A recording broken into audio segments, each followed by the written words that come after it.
Ayan po mga kabida, isang magandang oras po sa lahat at welcome po sa aking channel. Ito po, magbigay lang po tayo ng reaction po, mga kabida. Dito po sa sinabi po ni DILG Secretary John Vic Rimulya po, mga kabida, na muntik na raw nilang mahuli itong si Atong Ang po, mga kabida.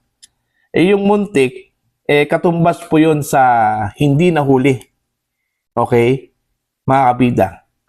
So, anong silbi dun ho sa kanyang sinabi, na muntik nang nahuli, hindi nga nila nahuli eh. Diba? Okay, ito, papasahin ko muna, mga kabida. Muntik na. Ito ang naging pahayag ni SILG John Vic Rimulya matapos kumpirmahin na muntik nang makorner ng mga otoridad ang negosyanteng si Atong Ang sa gitna ng operasyon kaugnay ng isyu ng mga nawawalang sabongero. Ayon sa kalihim ng Department of Interior and Local Government o DILG, nagsagawa na ng operasyon ang mga otoridad matapos makatanggap ng impormasyon ukol sa kinaroroonan umano ni Ang. Gayunpaman, hindi ito nagtagumpay. Okay? Nag-operasyon kami kanina kasi may eyeball sighting sa kanya. Pero we were a day too late. Hindi namin naabutan. Ayun. So doon pa lang mga kabida na isang araw po sila na late. Okay? Palpak na po yun. Palpak yung intel. Alright? Bakit po pumunta po sila doon sa lugar kung saan nakita itong si Atong Ang, nakaalis na po si Atong Ang isang araw pa. Okay? One day ahead eh. Diba? O ano yung sinabi po ni John Vic Rimulya, Okay? Nag-operasyon kami kanina kasi may eyeball sighting sa kanya pero we were a day too late. Okay? Late po sila ng isang araw. Halimbawa, pumunta po sila ng Sabado doon sa sighting po ni Atong Ang, mga bida. Biyernes pa lang, wala na si Atong Ang. So, anong ibig sabihin po doon? Palpak yung intel. Okay? Kasi po, yung intel po, sinabi, Sabado, andun si Ang. Wala pala Biyernes pa lang, wala na si Ang. So, ano po yung dapat ibalita po doon? Ibalita yung palpak po ng mga operatiba po. Kasi delay po sila ng isang araw, mga kabida? Diba? O, doon pa lang palpak na po Tapos ipinagmalaki po ni John Vic Rimulya, mga kabida, na muntik na pong na-corner si Atong Ang. Ang layo Isang araw yung pagitan. Diba? Isang araw yung pagitan. Paano muntik nang nahuli? Muntik nang na-corner? Okay lang sana yun. Kung minuto lang po Okay? Nakaalis si Atong Ang bago po dumating yung mga otoridad. Hindi. Isang araw Diba, mga kabida? Pero we were a day too late. Diba? Hindi namin naabutan. Isang araw po ang pagitan po, diba, mga kabida? Yun yung pagkakaintindi ko po dito sa balita Paano po inyo intindihin, yung sinabi po na, pero we were a day too late. Isang araw po yung late po nila, mga kabida. Kaya, kagaya ng sinabi ko po, kanina, yung aking example, na pumunta po sila ng Sabado, ito kong mga otoridad, pero Biyernes pa lang, nakaalis na. Wala na po doon si Atong Ang. So, paano natin sasabihin po, mga kabida, na tama yung intelligence? Inaccurate po ang intelligence po, na nakuha po ni John Vic Rimulya po, mga kabida. Kasi isang araw po na late. Okay? Yung mga otoridad. So, paano nila makorner po yon? Hindi po muntik. Kasi pag muntik, mga kabida, segundo o minuto lang po yung pagitan po, mga kabida. Isang araw, mantakin nyo. Paano naging muntik yun? Palpak. Diba? Palpak yung operasyon po ng otoridad.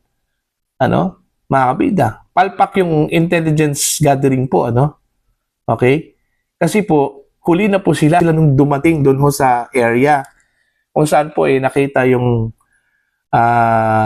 personality po, kung saan po nakita daw itong si Atong Ang, mga kabida. Hindi naman po binanggit po ni Remulla kung saan Okay? Kasi yung latest na sinabi po niya, mga kabida, na nagkaroon po daw ng sighting itong si Atong Ang sa Vietnam. Ewan ko kung sa Vietnam ba ito nangyari, mga kabida, po. Okay? So sana sa susunod galingan naman po ni Remulla kung magbalita po siya ng muntik ng accomplishment. Yung makatotohanan po mga kabida. Kasi yung sinabi po niya na muntik na malayo Malayo po Bakit sasabihin po niya muntik? Kasi yung sinabi po niya, mga kabida, na muntik na napakalayo po. Hindi po muntik yun. Okay? Delayed yun, mga kabida. Palpak. Kasi, yung sinabi po niya na muntik na, napakalayo po. Okay? Bakit po sabihin po niyang muntik na? Kasi isang araw yung pagitan Ang equivalent doon sa muntik na, palpak. Palpak yung intel. Kasi, yun nga na-delay po, mga kabida. Sana accurate yung intel po, mga kabida, kung minutes lang po o segundo lang yung pagitan, nahuli po ang mga otoridad kasi nakaalis bigla, itong si Atong Ang. Okay lang yun, maintindihan natin yun, mga kabida. Accurate talaga yung intelligence, Pero yung intelligence, yung pagitan po ay isang araw, okay, a day before, palpak yun. Okay? Wala ho sa bukabularyo yung intel na yun, mga kabida. Diba? So, what's next? Anong susunod po? Okay, sa susunod, galingan po ng mga otoridad, ng intel po ni John Vic. Okay? Para po, accurate po yung impormasyon po, mga kabida, at mahuli po itong si Atong Ang, mga kabida. Ako, kino-comment ko din yung mga otoridad dahil sa relentless na paghahanap po, mga kabida, kay Atong Ang. Kasi dapat naman pong humarap ito kung si Atong Ang po, mga kabida, sa justice, in fairness naman po, para po maibigay din niya yung kanyang panig po, mga kabida, patungkol dito sa mga aligasyon laban po sa kanya, dito sa pagkakawala po ng mga sabongero po, mga kabida. Diba?